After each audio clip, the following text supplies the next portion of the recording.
Assalamualaikum warahmatullahi wabarakatuh and good morning everyone.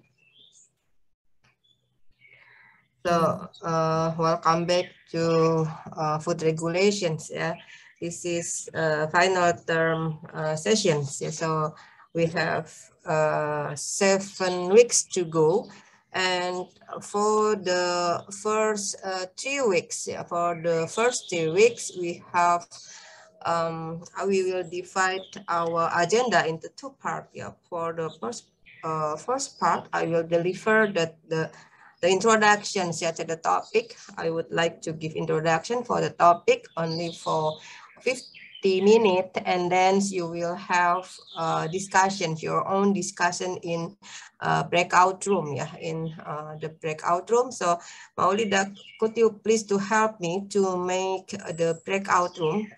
Or how many breakout room? Because Pak Ferry already give you a clue, give you an order to make a group and 3 students per group. So how many group do you have in this class? There are 11 groups, ma'am. 11 groups. So please help me to make breakout room, yeah, 11 breakout room for you to discuss the topic, yeah. And as I mentioned you before, in this first 3 weeks, we will have 50 minutes for explanations the topic, and then you will have 50 minutes for this group discussion. And hopefully now you already have your food packaging, yeah, food label, I mean food label. So do you prepare, have you already prepared your food label?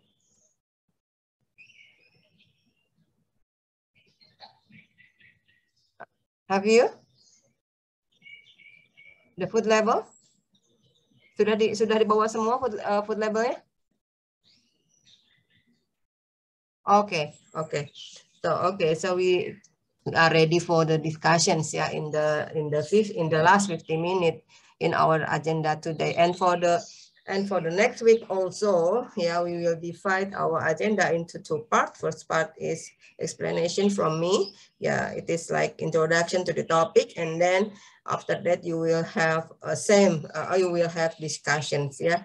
So this agenda will be for 3 weeks, and then in the weeks 4 you will have you will have halal topic, yeah.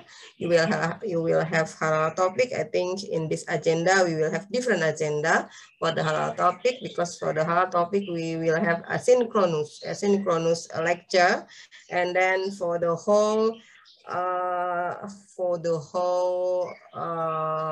lecture is for discussions. Later on I will describe the agenda for the halal topic. And then for week 5, for the week 5 we will have you will have also only discussions, yeah, because in the week 5 you will need to make or to revise your label, yeah, your food label. And then in the last 2 weeks we will have presentations, yeah, we will have a presentation agenda, yeah. Okay, so for the first week, yeah, I would like to give explanation first, 50 minutes. Yeah, now our topic for today is a general regulation for food labeling. Yeah, but I already tell to Maulida that I will deliver the topic or the explanations in Bahasa, because for me it is not easy to explain food regulations in English, yeah, because so many bahasa hukum, so many bahasa hukum. But for our discussions or our interactions, maybe we can mix, yeah, bahasa Indonesia and bahasa English. So bahasa Inggris. So we can say that we will use bahasa gado-gado, yeah, for this course, yeah. Okay. Okay, for today, our agenda is general regulation for food labeling.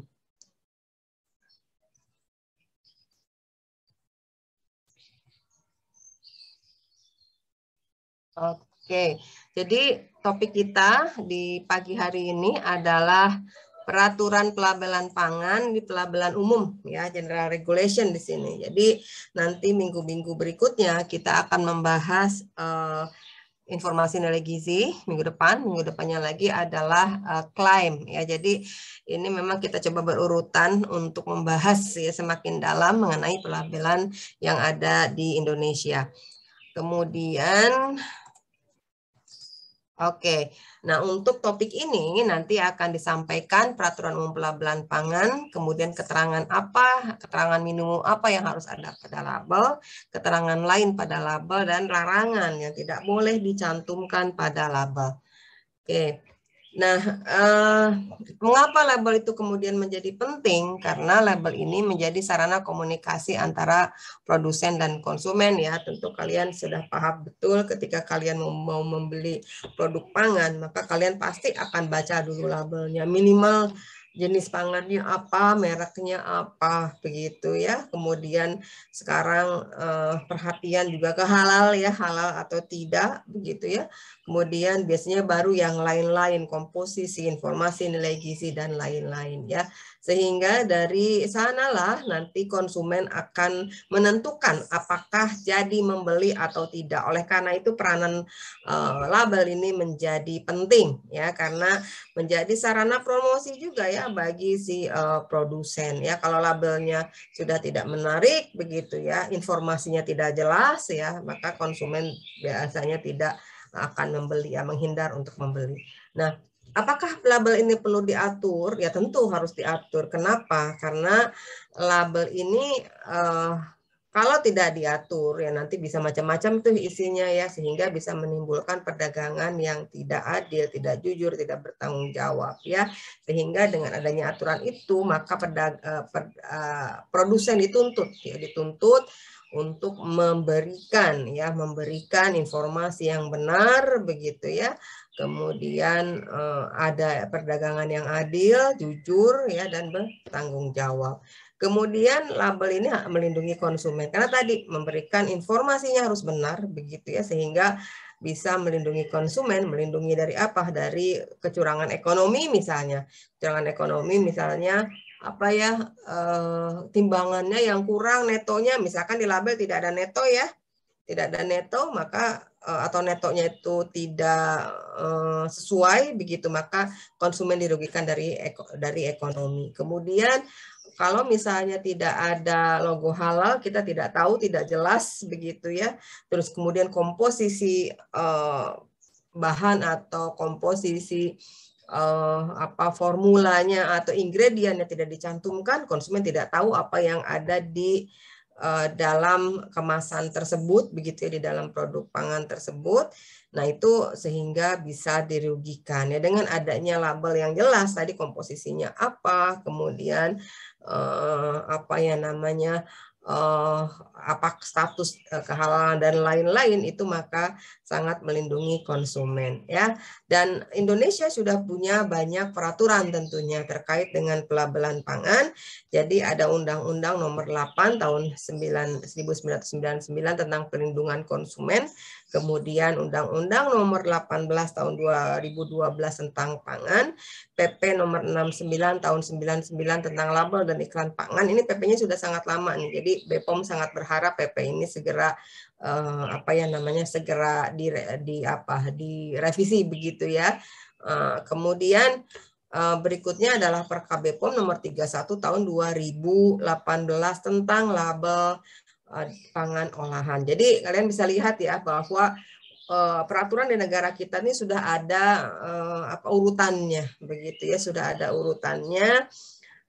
Mulai dari undang-undang, ya, yang tertinggi itu undang-undang, kemudian masuk ke peraturan pemerintah, baru yang lebih teknis itu adanya di BPOM, ya. BPOM ini lebih teknis, lebih detail, dia mengatur tentang pelabelan pangan ini.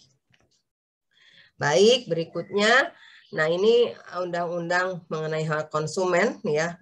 Undang-Undang Nomor 8 tahun 99 menyatakan bahwa kenyamanan, keamanan, dan keselamatan dalam mengkonsumsi barang atau jasa, informasi yang benar, jelas, dan jujur mengenai kondisi jaminan barang atau jasa.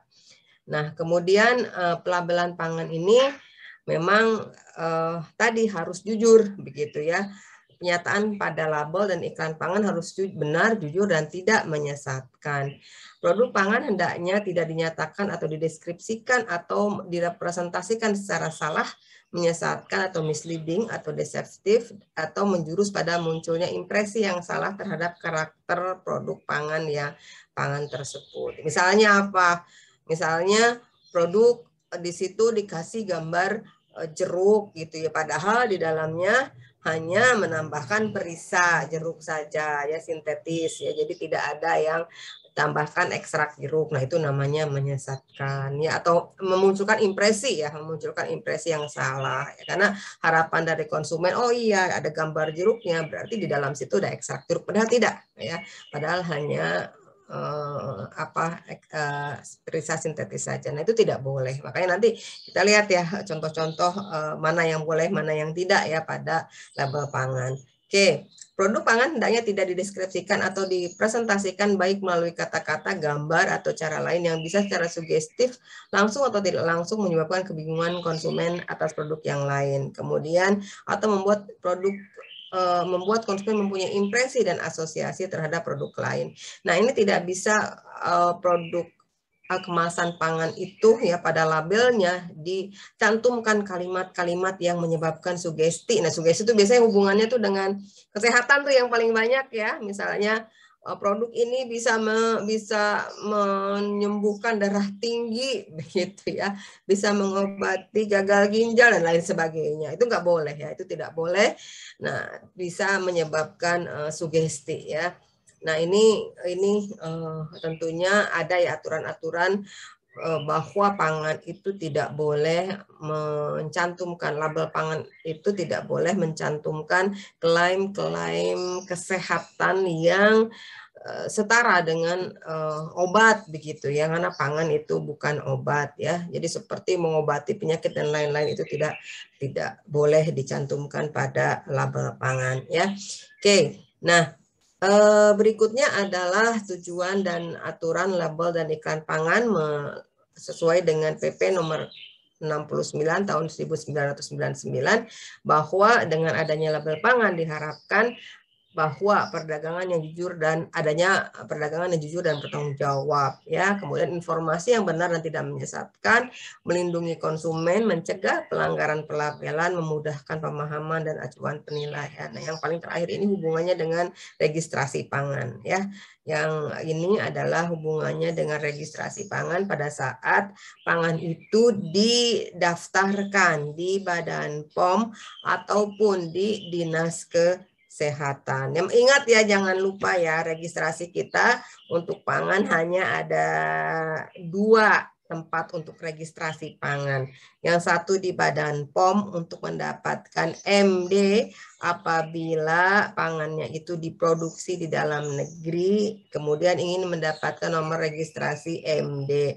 Kemudian ML, di mana registrasi ML, nah apabila pangannya diimpor dari luar negeri, kemudian ingin diedarkan di Indonesia, maka perlu mendapatkan registrasi ML ya. Oke, nah kemudian yang berikutnya, apabila pangan itu diproduksi oleh industri rumah tangga pangan, kemudian ingin mendapatkan SPPIRT ya, atau industri rumah tangga ya, ininya perizinannya, maka didaftarkan di Dinas Kesehatan Kabupaten atau Kota. Nah, pada saat melakukan registrasi itu, label pangan ini dijadikan salah satu yang harus disubmit, yang harus dikirimkan sebagai acuan penilaian apakah registrasi itu akan diberikan atau tidak nomor registrasinya. Salah satunya adalah dari label pangan. Oke. Nah, kemudian label pangan itu apa? Nah, tadi sudah ada istilah ya, label dan iklan ya. Label pangan ini setiap keterangan mengenai pangan yang berbentuk gambar, tulisan, kombinasi keduanya atau bentuk lain yang disertakan pada pangan. Jadi segala sesuatu ya yang tercetak pada label pangan, bisa tercetak pada label pangan, kemudian berada bersama dengan pangannya, ya selalu bersama pangannya, Nah, ini adalah label pangan. Bisa saja dimasukkan ke dalam, ditempelkan pada, atau merupakan bagian dari kemasan. Nanti kita akan lihat mana yang dimasukkan ke dalam, mana yang ditempelkan, atau mana yang merupakan bagian dari kemasan. Kemudian untuk iklan pangan itu apa? Iklan pangan, kalian tahu ya iklan ya, beda iklan itu yang kalian suka lihat di televisi ya, ada iklan mempromosikan, iklan itu mempromosikan pangannya, ya, mempromosikan produk pangan. Nah, ini bisa dalam bentuk gambar, tulisan, atau bentuk lain ya, dilakukan dengan berbagai cara untuk pemasaran dan perdagangan pangan. Tadi makanya promosi ya. Iklan bisa di televisi, bisa di radio ya. Radio masih ada ya. Saya masih kadang-kadang masih mendengar radio. Televisi, radio, terus kemudian ada mungkin di media-media online begitu ya. Kemudian ada YouTube juga ada iklannya ya. Terus kemudian di mana-mana lah sekarang mengiklan, sekarang makin banyak ya media orang untuk melakukan iklan. Nah, itu pasti itu ada produknya ditampilkan gitu, tapi ditambah dengan keterangan-keterangan lain begitu ya di luar yang ada pada produk. Biasanya tuh melibatkan artis begitu ya, iklan banyak ya melibatkan artis, tokoh dan lain sebagainya. Nah, semuanya kalau iklan itu hubungannya untuk pemasaran, untuk promosi dalam rangka pemasaran atau perdagangan pangan. Jadi semuanya diatur nih, baik label pangan maupun iklan pangan itu ada aturannya, jadi tidak bisa sembarangan produsen membuat label dan iklan pangan. Nah, sekarang kita lanjut kepada pelabelan pangan. Nah, tadi pangan bisa pelabelan pangan itu bisa ditaruh di mana saja labelnya. Nah, bisa ditempel pada kemasan nih, contohnya ditempel pada kemasan seperti ini ya. Jadi botolnya sendiri gitu ya. Biasanya nih kalau kalian bayangkan di pabrik mereka beli botol ya, botol polos begitu. Tapi kemudian labelnya nanti mereka cetak di printing gitu ya, terpisah dari botolnya. Baru kemudian setelah produknya diisi, maka labelnya ditempelkan. Nah, itu ditempel pada kemasan. Nah, kemudian ada juga yang dimasukkan ke dalam kemasan. Nah, yang dimasukkan ke dalam kemasan biasanya ini industri rumah tangga pangan nih, industri kecil nih ya, UMKM biasanya, karena ini yang bisa dilakukan oleh UMKM. Ini salah satu yang bisa dilakukan oleh UMKM seperti ini. Jadi ada kemasan plastik, biasanya kemasannya itu plastik ya. Ada kemasan plastik laminat begitu ya. Terus kemudian nanti produknya dimasukkan, terus kemudian si labelnya juga dimasukkan ke dalam pangan. Tapi industri-industri besar rasanya nggak ada yang begini ya. Terus kemudian yang berikutnya dicetak pada kemasan. Nah, tapi industri kecil juga sekarang sudah banyak ya kreativitasnya ya. Kalian sudah lihat juga ya di lapangan. Nanti kalian kan sekarang akan membawa label tuh ya yang PIRT ya. Banyak juga sudah seperti ini. Mereka sudah punya akses begitu ya dengan sekarang membanjirnya pemasaran online, itu banyak akses dari industri UMKM untuk mendapatkan kemasan-kemasan yang sudah lebih baik begitu ya kualitasnya. Jadi si label ini sudah ditempelkan, sudah dicetak pada kemasannya, sehingga ketika dibeli itu sudah sekalian kemasan plus label sudah tercetak di sana ya. Terus kemudian nah ini jadi label pangan ini tadi dia akan terus bersama pangannya begitu ya. Jadi oleh karena itu disebut sebagai setiap keterangan mengenai pangan yang berbentuk gambar, tulisan, kombinasi kodanya atau bentuk lain yang disertakan pada pangan, dimasukkan ke dalam, ditempelkan pada atau merupakan bagian dari kemasan pangan ya. Jadi seperti itu selalu terbawa kalau label. Nah, kemudian ini sama ya, tadi ada yang dicetak, ada yang ditempelkan, ada yang dimasukkan. Nah, kemudian kita masuk kepada pembahasan aturan kemasan pangan berdasarkan Undang-Undang Nomor 18 Tahun 2012, bahwa di sana disebutkan fungsi kemasan itu apa ya. Kemasan tentunya mencegah terjadinya pembusukan dan kerusakan, melindungi produk dari kotoran, kemudian membebaskan pangan dari zat ternik patogen. Kemudian kemasan ini tidak membahayakan kesehatan manusia. Oleh karena itu bahan yang digunakan untuk mengemas juga harus dipilih ya. Ada kemasan yang boleh untuk pangan, ada yang tidak begitu ya. Kemudian mengemas pangan secara benar untuk menghindari kerusakan dan atau pencemaran. Kemudian larangan repacking kecuali pangan yang pengadaannya dalam jumlah besar dan lazim dikemas kembali. Nah, ini repack ini untuk yang tadinya ukurannya apa ya istilahnya tuh karung, biasanya ada istilahnya ya, saya lupa. Nah, itu kemudian nanti ya dikirim atau dikemas begitu ya menjadi kemasan-kemasan individual, kemasan-kemasan kecil biasanya seperti itu ya. Oke. Nah, kemudian label pangan ini menurut Undang-Undang Nomor 18 Tahun 2012 untuk apa label pangan ini? Nah, ini memberikan informasi yang benar dan jelas pada masyarakat ya. Kemudian untuk produk lokal atau import yang dikemas wajib mencantumkan label di dalamnya dan atau pada kemasannya. Nah, informasinya apa? Asal, keamanan, mutu, kandungan gizi dan keterangan lain yang diperlukan. Nah, ini nanti kita akan lihat lebih jauh detailnya di mana ada di Perka BPOM ya. Nah, kemudian label pangan, ini pangan yang dikemas wajib mencantumkan label di dalamnya dan atau di kemasan pangan. Jadi pangan yang dijual, diedarkan di Indonesia itu harus ada labelnya. Ya. Pangan olahan yang diedarkan di Indonesia harus ada labelnya. Label tidak mudah lepas dari kemasannya, tidak mudah luntur atau rusak, mudah dibaca. Di bagian dalam dan luar kemasan, keterangan benar dan tidak menyesatkan, tidak berdesak-desakan. Ini bentuknya gambar, tulisan, dan kombinasi. Kemudian ketentuan umum pada label ya, apa saja ketentuan umumnya? Label harus benar dan tidak menyesatkan, menggunakan bahasa Indonesia as much as possible gitu ya. Kalaupun ada bahasa Inggrisnya, maka terjemahannya harus ada. Maka kalian kalau lihat ya pangan-pangan impor itu biasanya ada tambahan terjemahan begitu ya. Kadang terjemahannya itu ditempel aja gitu ya. Jadi dari kemasan aslinya ditambah lagi keterangan, ditambah dengan bahasa Indonesia ya, kadang seperti itu. Kadang ada juga yang memang sudah di situ sudah didouble dengan bahasa Indonesia dari kemasan dari label kemasan asalnya.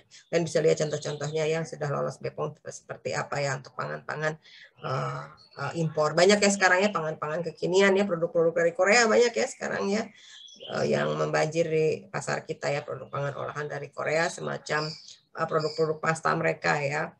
Nah, kemudian kemasan ketentuan ini untuk label pangan ini ditampilkan secara tegas, jelas, dan mudah dibaca, teratur, dan tidak berdesak-desakan. Kemudian tidak mudah lepas dari kemasan, tidak mudah luntur atau rusak, terletak pada bagian yang mudah dilihat dan dibaca. Label yang melekat atau ditempelkan pada kemasan harus melekat kuat, sehingga jika dilepas akan merusak label atau kemasan aslinya. Nah, ini sengaja ya, supaya tidak ada pemalsuan label, ya, sehingga label ini memang harus melekat dengan kuat ya. Kalau dilepas gitu ya, kalau diganti dengan label yang baru misalnya, itu akan merusak apa namanya label atau kemasan aslinya. Nah, ada produk-produk yang tidak perlu dilabel. Nah, coba kita lihat ya. Ada produk yang tidak dilabel, ini umumnya adalah ada produk-produk segar ya, pangan segar, atau produk yang umur simpannya singkat sekali ya. Kita lihat. Ada sayur dan buah segar ya, kemudian minuman beralkohol jenis anggur. Nah, ternyata ini tidak perlu dilabel begitu ya. Kemudian minuman yang mengandung alkohol lebih dari 10%, vinegar atau vinegar dan cuka ya. Coba apa bedanya vinegar dan cuka? Kalau vinegar itu biasanya disebut sebagai cuka apel begitu ya, itu dari buah ya. Kemudian kalau cuka itu biasanya dia sintetis ya, mungkin fermentasi dari yang lain lah. Begitu, ada yang fermentasi, ada juga yang mungkin dibuat secara sintetis begitu ya. Cuka itu kalian tahu kan ya, cuka sama tertat ya. Kemudian gula atau sukrosa, nanti tidak perlu dilabel, tapi ya kan bukan berarti tidak boleh begitu ya. Bukan berarti tidak boleh, tidak perlu dilabel, tapi bukan berarti tidak boleh. Karena kalian lihat gula-gula, produk gula pasir begitu yang beredar di pasar itu dikemas dan kemasannya juga ada labelnya ya dengan berbagai merek ya. Kalian bisa lihat ya. Oke, kemudian roti dan kue yang umur simpannya kurang dari 24 jam ini juga tidak perlu dilabel, tapi bukan berarti tidak boleh dilabel ya, karena kalian lihat ya produk-produk roti dan kue gitu, produknya cantik-cantik, kemudian juga diberi label ya. Kemudian BTP yang umurnya bahan tambahan pangan yang umurnya lebih dari 18 bulan ini juga tidak perlu dilabel ya. Oke. Nah, kemudian oh ya BTP kalian kan baru dapat BTP nanti semester berikutnya ya. Pasti kalian sudah tahu ya bahan tambahan pangan itu apa secara umum ya, ada 27 golongan. Kalian bisa lihat di Peraturan Menteri Kesehatan nomor 33 tahun 2012 ya, atau PKB POM nomor 11 tahun 2019 ya. Nah, itu golongannya apa saja? Pemanis salah satunya ya, pemanis, ada pewarna, ada pengawet, ada antioksidan dan lain sebagainya ya. Oke. Nah, kemudian pada kemasan ini perlu mencantumkan tanggal atau produk pada produk yang tidak perlu dilabel ini masih perlu mencantumkan tanggal produksi atau pengemasan. Oke.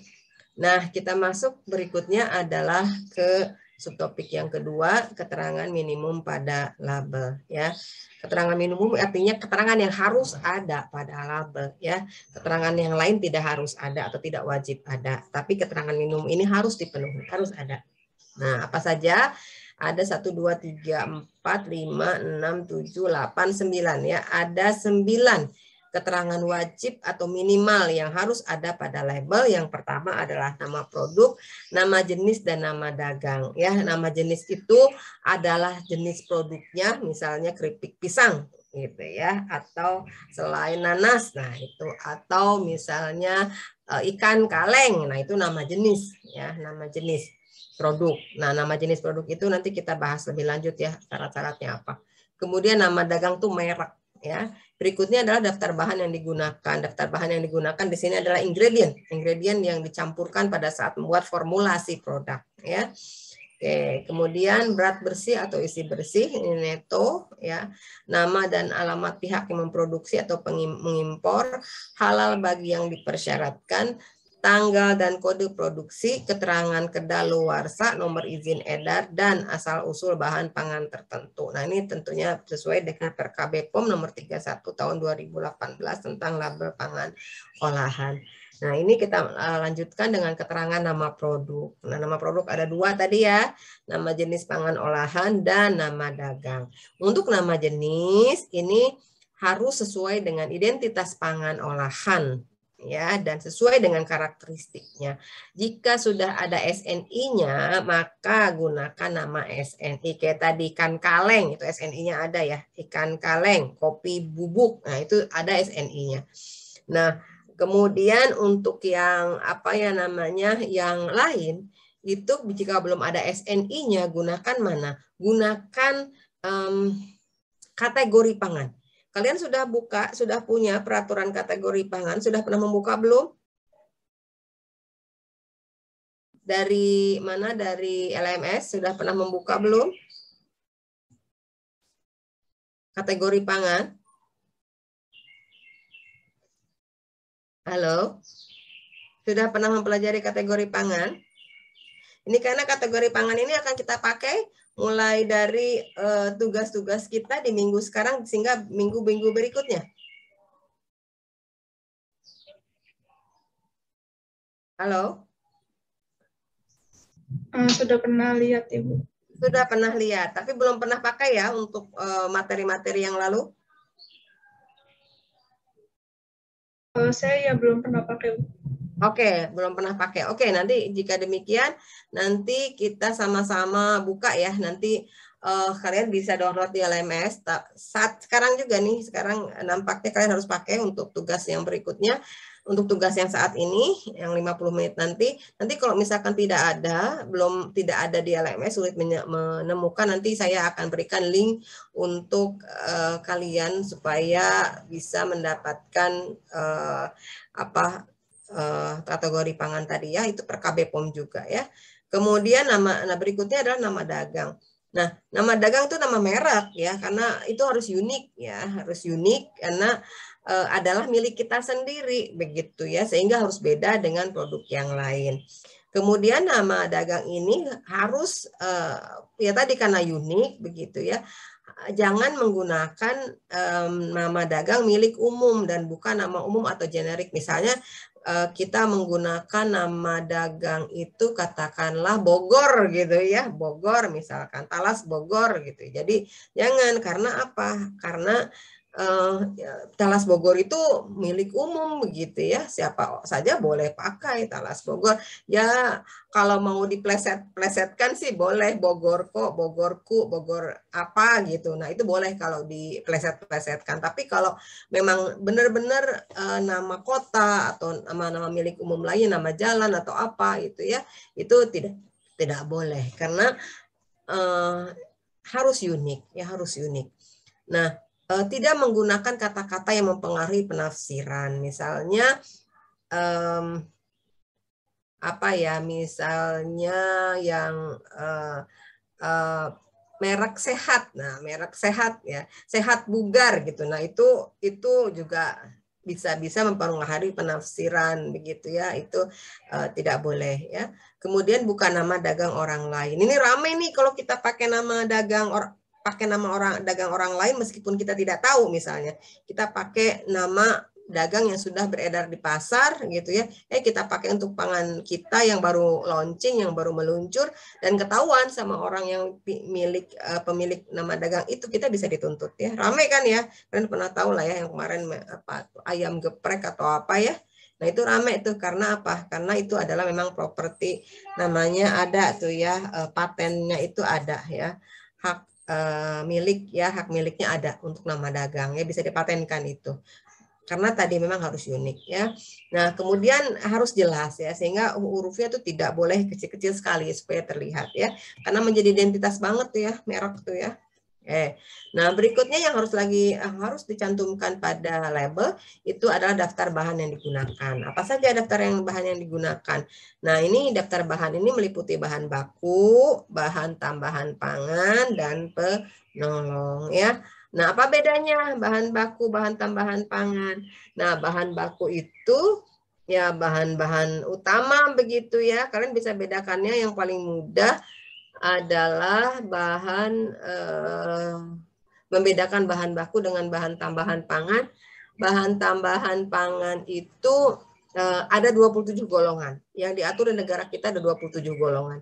Nama dari golongan-golongan tersebut mengandung arti fungsi. Ya kayak tadi, pemanis, penguat rasa, pengatur keasaman, antioksidan, anti buih, anti kempal, ya. Kemudian pengawet, pewarna, itu ada fungsinya. Dari situ langsung kita tahu, oh ini bahan ini adalah pewarna, memberikan warna. Nah itu pasti termasuk BTP. Kalian bisa bedakan itu antara bahan baku dengan BTP. Ya itu mudahnya ya. Kalau bahan baku berarti yang lainnya yang tidak mengandung arti fungsi tertentu, ya. Nah, bahan baku misalnya apa? Tepung terigu, misalkan gula, garam, coklat bubuk, ya. Nah, kalau misalkan satu coklat bubuk, bahan itu satu adalah perisa coklat. Mana yang bahan baku, mana yang BTP. Kalau coklat bubuk itu bahan baku, perisa coklat, ya, atau itu kan ada kelihatan fungsi ya, perisa coklat. Nah, perisa coklatnya adalah BTP. Misalnya yang satu adalah ekstrak apa ya, bentar. Misalnya yang satu gula pasir, ya, yang satu adalah pemanis aspartam. Nah, yang gula pasir itu bahan baku, yang aspartam karena di depannya ada kata-kata pemanis, maka itu adalah BTP. Begitu ya, ada yang membedakannya ya, karena kalian kan belum dapat mata kuliah BTP. Nanti siapa tahu ada di situ di mana di tugasnya, siapa tahu ada harus membedakan antara bahan baku dengan BTP ya. Kemudian yang berikutnya adalah penolong. Bahan penolong ini biasanya jarang yang dicantumkan sebagai bahan ya, jarang dicantumkan sebagai komposisi bahan atau ingredient. Contohnya apa penolong ini? Penolong ini contohnya misalnya pakai bentonit atau arang aktif misalnya pada proses pemurnian minyak goreng. Pada kemasan minyak gorengnya tidak dicantumkan itu ya, arang aktifnya tidak dicantumkan di situ. Karena biasanya nanti di akhir proses itu ada pemisahan minyak goreng dengan bentonitnya ya. Pada satu titik proses lah, nggak harus di akhir ya. Pada satu titik proses itu ada pemisahan antara bahan penolong dengan bahan pangannya begitu. Bedanya dengan bahan tambahan dan penolong, kalau bahan penolong itu nanti ada proses pemisahan biasanya. Ya, jadi tidak menjadi bagian dari pangan. Kalau BTP menjadi bagian dari pangannya. Oke, baik. Yang berikutnya daftar bahan ini diurutkan mulai dari yang terbanyak begitu ya. Tadi misalnya yang terbanyak untuk buat roti misalnya, yang paling banyak tepung terigu bahannya misalnya ya, maka bahan tepung terigu ditaruh di paling depan. Kemudian yang berikutnya misalnya buat roti ada air misalnya, air maka yang kedua misalnya. Kemudian yang berikutnya margarin, nah margarin yang ketiga. Misalnya ada telur yang keempat misalnya. Terus kemudian ada gula pasir, ada garam. Di situ biasanya buat roti begitu ya, ada gula pasir, ada garam, ada ragi. Nah kemudian gula pasir itu kemudian bahan-bahan itu dilanjut dengan yang lebih sedikit ya, misalnya roti itu menggunakan BTP pengembang misalnya ya. Sebentar, roti mah nggak ada yang pakai pengembang, mungkin di situ emulsifier ya, sorry bukan pengembang. Yang pakai pengembang biasanya cake ya, cake pakai pengembang atau biskuit atau cookies pakai pengembang, tapi roti biasanya tidak ya, dia pengembangnya ragi. Nah kemudian raginya bahan utama dan di situ yang bisa membuat dia mengembang adalah ragi. Nah BTP-nya biasanya apa ya? Tadi emulsifier biasanya atau pematang tepung ya. Itu di roti, nah itu bisa ditaruh di belakang ya karena penggunaannya lebih sedikit ya. Jadi diurutkan yang paling banyak ke yang paling sedikit. Oke, terus kemudian contohnya di sini yang tadi ya ada kacang tadi roti, kemudian di sini ada kacang kapri kalengan, air, kacang kapri, garam, kemudian keripik pisang, minyak goreng dan garam ya. Di sini nggak ada BTP-nya nih, semua bahan baku semua nih ya, bahan utama semua ini kalau contoh kacang kapri dan keripik pisang ini ya. Oke, kalau misalkan keripik pisang itu ternyata ditambah dengan pewarna, misalnya tartrazin, maka dimasukkan di sini. Nah, tergantung tartrazinnya pakainya seberapa banyak. Biasanya tartrazin dipakai sedikit. Berarti kalau pakainya lebih sedikit dari garam, berarti pisang, minyak goreng, garam, dan tartrazin. Begitu ya. Oke. Nah, berikutnya berat bersih atau isi bersih. Nah ini neto ya, neto ini kalau misalnya dia itu dalam bentuk padat, nah ini satuannya adalah gram atau kilogram. Kalau cair itu mililiter atau liter ya. Maka istilahnya kalau cair dia isi bersih, kalau padat dia berat bersih. Kemudian kalau semi padat atau gimana? Selai misalnya, semi padat itu selai ya, terus ada lagi bumbu-bumbu ya, itu maka bumbu-bumbu siap pakai begitu banyak yang semi padat ya, pasta bentuknya. Nah ini adalah gram atau mililiter atau kilogram atau liter. Jadi boleh ya, boleh pakai gram, boleh pakai mililiter. Kemudian kalau butiran bagaimana atau bijian? Nah ini bisa ditambah dengan butir atau biji. Kadang-kadang kalau cookies gitu ya ditambah dengan informasi keping, bukan hanya butir sih, kadang suka ada 3 keping sekian gram gitu ya, suka ditambah informasi seperti itu ya. Oke, baik. Nah berikutnya produsen atau pengimpor. Nah ini juga harus cantumkan identitas siapa yang memproduksi atau siapa yang mengimpor. Ini produsen apabila pengolahannya dilakukan di dalam negeri ya, nama pengolah siapa, kemudian alamat itu cukup mencantumkan. Ini penting nih ya. Ini orang BPOM nih sangat concern sekali nih dengan informasi produsen juga ya. Nama pengolahnya siapa, bisa PT, bisa apa namanya, bisa CV, bisa juga nama orang yang mengolah ya. Alamatnya itu hanya nama kota, kode pos, dan nama negara. Ini jangan sampai tertukar nih urutannya. Nama kota, kode pos, nama negara. Karena kadang-kadang di kemasan itu suka ditukar-tukar. Kode posnya taruh di ujung. Padahal kode pos itu melekat ke nama kota. Ya, ini tidak perlu ada nomor telepon, nomor HP, segala macam tidak perlu. Ya, cuma nama kota, kode pos, dan nama negara itu saja yang perlu dicantumkan. Ya. Kemudian untuk pengimpor, nah ini ada pernyataan diimpor atau didistribusikan oleh. ya. Nama pengimpor dan nama distributornya siapa? Alamat cukup mencantumkan nama kota, kode pos, dan nama negara. Tentunya produsen aslinya yang di mana, yang di luar negeri sana juga pasti ada ya, sudah ada di dalam label kemasan. Hanya ketika kita ingin mengedarkan itu di Indonesia ditambah dengan keterangan pengimpor ini. Baik, nah berikutnya logo halal. Nah, sekarang wajib ya di 2024 kalau tidak salah ya, semua harus wajib logo halal ya. Nah ini keterangan wajib dicantumkan setelah mendapatkan sertifikat halal. Tanpa sertifikat halal nggak bisa mencantumkan halal. Bagaimana untuk mendapatkan sertifikat halal? Prosesnya beda sendiri. Nanti kita akan bahas di pertemuan tentang halal. Nah, sertifikat ini dikeluarkan oleh lembaga berwenang dulu oleh LPPOM MUI, ya sekarang oleh BPJ PH ya, sertifikatnya yang mengeluarkan yang berwenang adalah lembaga BPJ PH di negara kita ya. Berikutnya tanggal dan kode produksi. Nah, ini berisi riwayat produksi ya. Jadi kapan ya? Kapan produksi itu dilakukan, nomor batch atau waktu produksi. Nah ini seringkali berupa kode-kode dan hanya produsen saja yang tahu, seringkali berisi kode-kode yang hanya produsen saja yang tahu. Itu tidak masalah ya, konsumen tidak mengerti tidak masalah kalau untuk kode produksi, karena kode produksi ini dibuat atau dicantumkan pada produk untuk kepentingan traceability. Itu pentingnya ya, untuk traceability supaya ketika ada masalah, nah si produsen bisa menelusur ini produk ini dibuat kapan, di kota, di pabrik cabang yang mana, ya batch berapa, begitu ya. Mereka yang bisa menelusur. Konsumen, nah konsumen yang lebih penting bagi konsumen adalah informasi tanggal kedaluarsa ya. Oke, baik digunakan sebelum. Nah, itu informasi tanggal kedaluarsa yang lebih penting bagi konsumen. Sementara kode produksi ini lebih ya diperlukan oleh produsen untuk traceability, untuk menelusuri kalau ada masalah ya.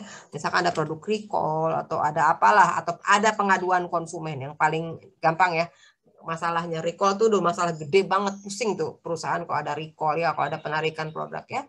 Tapi yang paling gampang mungkin ada masalah nih, ada apa, pengaduan konsumen. Itu dilihat ya, batch mana begitu ya, diproduksi di pabrik yang mana. Nah, berikutnya kedaluarsa, tanggal kedaluarsa ini informasi yang dicantumkan jika informasi yang dicantumkan kedaluarsa ini produk sudah tidak layak untuk konsumsi ya.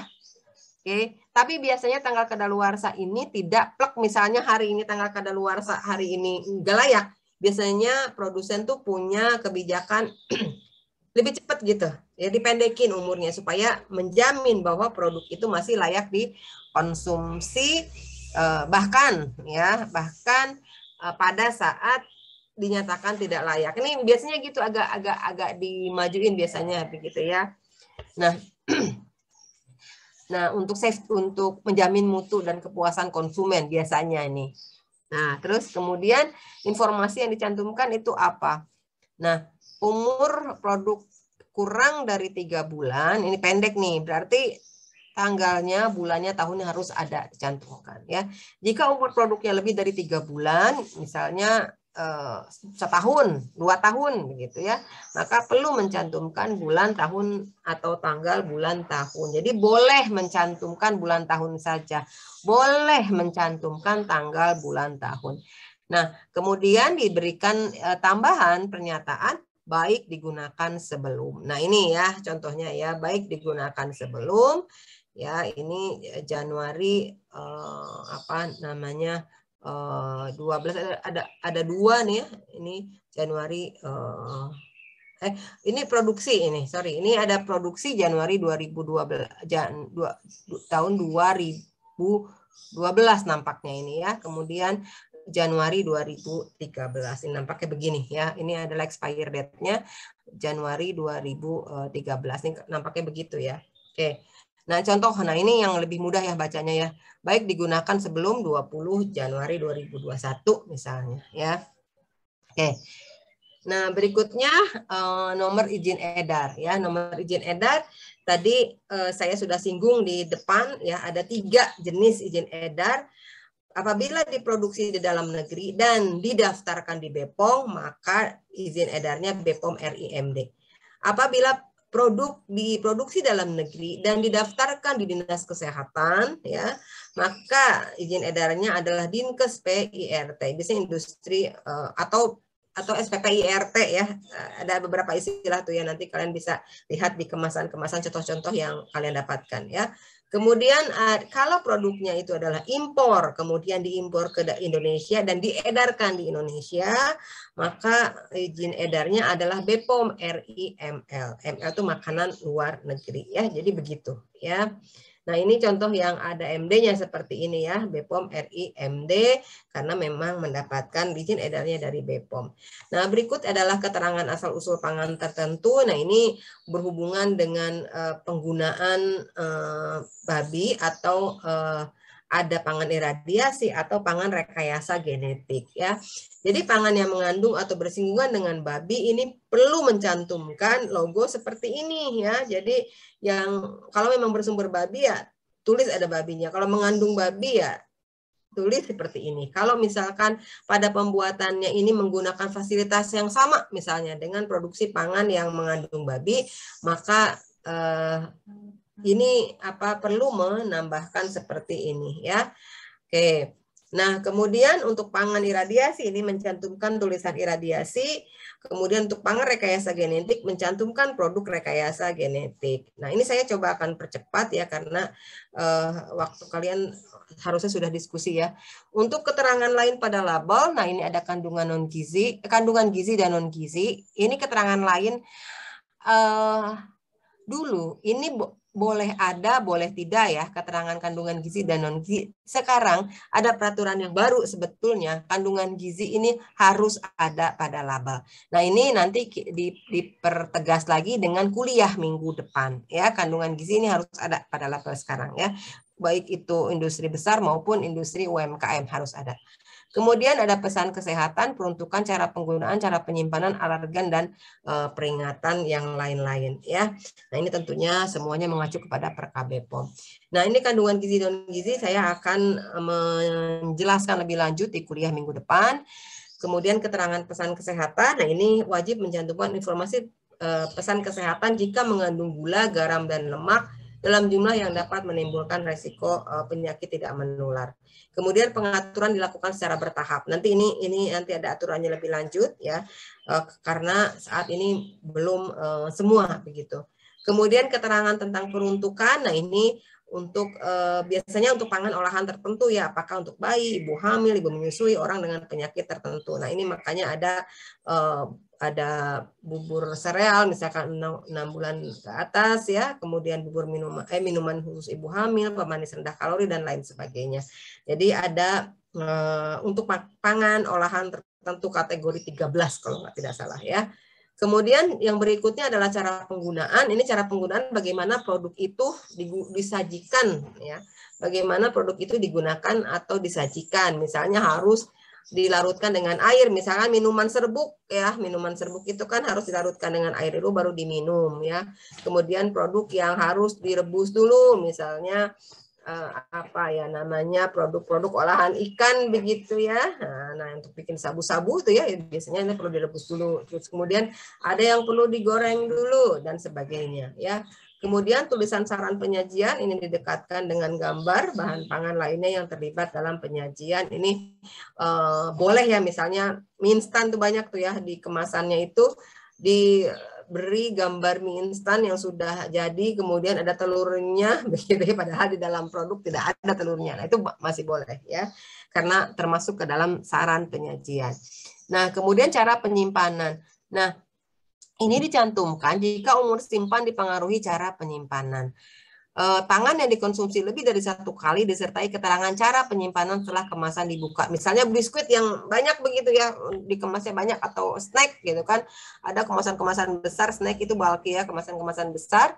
Nah, itu kalau misalnya dia dikonsumsi lebih dari 1 kali karena kemasannya besar, maka diberi keterangan gitu. Atau misalnya saus begitu ya, apa namanya, kondimen begitu ya, saus, kemudian kecap dan lain sebagainya begitu ya. Atau misalnya susu segar, susu segar maksud saya susu sterilisasi atau susu pasteurisasi, itu kan kemasan-kemasan besar biasanya harus disimpan di mana gitu setelah dibuka kemasannya ya. Nah, kemudian keterangan cara penyimpanan didekatkan dengan keterangan kedaluarsa. Oke, keterangan alergen. Nah, ini jika pangan mengandung alergen, pangan diproduksi pada sarana yang sama dengan pangan mengandung alergen. Misalnya ada cookiesnya yang satu cookies original misalnya ya, standar banget apa formulanya, tapi kemudian pabrik itu memproduksi juga cookies yang punya apa ya namanya, kacang misalnya. Nah, itu harus ada keterangan. Tapi memang secara umum cookies ya itu mengandung serealia, pasti ya juga memberikan, harus diberi keterangan alergen ya. Jadi banyak ya pangan yang memang mungkin mengandung alergen ya, karena alergen ini terdapat pada serealia ya, serealia bergluten contohnya gandum ya atau terigu, kemudian telur, ikan atau krustasea, moluska, kacang-kacangan, dan ada sulfit juga ya. Oke. Nah, berikutnya keterangan peringatan. Nah, ini untuk minuman beralkohol, untuk peringatan untuk susu, bukan untuk bayi. Nah, ini jika kalian melihat susu-susu yang bukan khusus untuk susu formula bayi ya, maka kalian akan lihat berbagai keterangan seperti contoh ini ya, keterangan peringatan pada produk susu. Misalnya ini produk apa ini ya, UHT ya, susu UHT, susu pasteurisasi, susu steril, susu bubuk, maka ada peringatan tidak cocok ya, tidak cocok untuk bayi, tidak untuk menggantikan air susu ibu dan lain sebagainya ya. Oke, yang berikutnya larangan pada label. Nah, di sini larangan yang dilakukan pada label pangan ini ya, larangan label ini dihapus, dicabut, ditutupi ya. Kemudian diganti, dilabeli kembali, dan ditukar. Kemudian isi label tidak benar dan menyesatkan, pernyataan atau halal atau klaim tidak sesuai dengan syarat, tidak benar, tidak bertanggung jawab ya. Ini halal tentunya tadi harus ada bukti sertifikat halalnya ya. Kemudian untuk klaim tadi, klaim-klaim kesehatan ini yang biasanya suka aneh-aneh ya kalau tidak mengikuti aturan. Baik.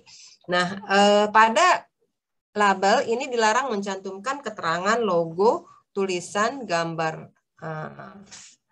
klaim, visualisasi yang menyatakan mengandung zat lebih unggul dari produk lain yang tidak sesuai dengan peraturan. Artinya kita menjelekkan produk kompetitor atau produk sejenis begitu. Nah, itu tidak boleh ya.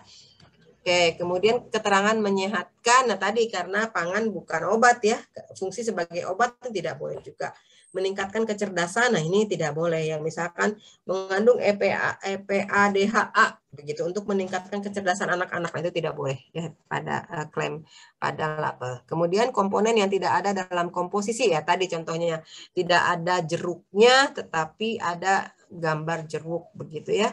Kemudian bebas bahan tertentu tetapi ada pada pangan sebagai bahan ikutan atau carry over. Nah, ini biasanya untuk BTP nih. BTP maka kalau kita menggunakan bahan baku, di dalam bahan bakunya itu ada BTP, misalnya kayak premix bumbu ya. Nah, ternyata premix bumbunya itu mengandung antioksidan, maka kita harus cantumkan tuh di situ. Misalkan bumbu rasa ayam dalam kurung mengandung BHA, mengandung BHT.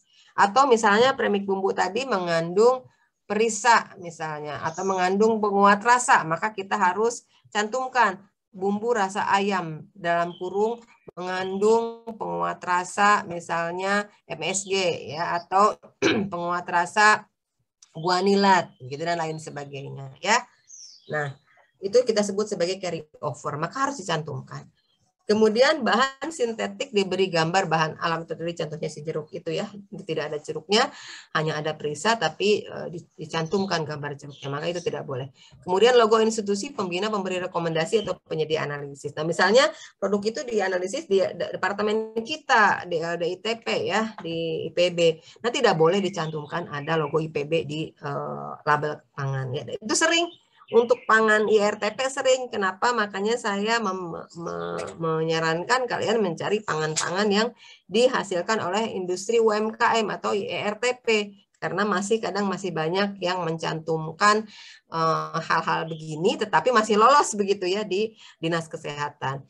Nah, kemudian larangan pada label pangan yang lain ya, dilarang mencantumkan gambar tokoh atau pejabat publik, merendahkan produk lain, menyinggung sara, bertentangan dengan kesusilaan, etika atau ketertiban umum, memenuhi semua zat gizi, mencantumkan kata tonik yang tidak sesuai peraturan, logo berlebihan, teknologi terbaru, modern atau terkini, klaim kesehatan untuk produk bayi ya. Kemudian dilarang mencantumkan klaim menurunkan resiko penyakit, klaim tanpa penambahan gula untuk pangan olahan untuk bayi 1-3 tahun. Susu kental disajikan sebagai hidangan tunggal. Nah, karena apa? Susu kental ini bukan untuk hidangan tunggal, dia biasanya dipakai untuk topping ya, topping misalnya es campur lah, es teler lah, dan teman-temannya itu ya, segala macam es, atau ditambahkan ke dalam roti dan lain sebagainya. Kemudian visualisasi pernyataan anak usia kurang dari 5 tahun pada produk susu kental dan tanpa bahan tambahan pangan ya. Yang boleh itu nanti kalian bisa dari peraturan mana ya, bukan tanpa bahan tambahan pangan. Biasanya yang boleh itu tanpa pengawet kalau tidak salah ya, atau tanpa penguat rasa. Nah, tanpa penguat rasa kalau tidak salah ada aturannya. Nah, ini nanti kita akan buka-buka lagi apa ya namanya aturan-aturan ini untuk kita pelajari bersama-sama. Tapi klaim tanpa bahan tambahan pangan itu tidak boleh ya.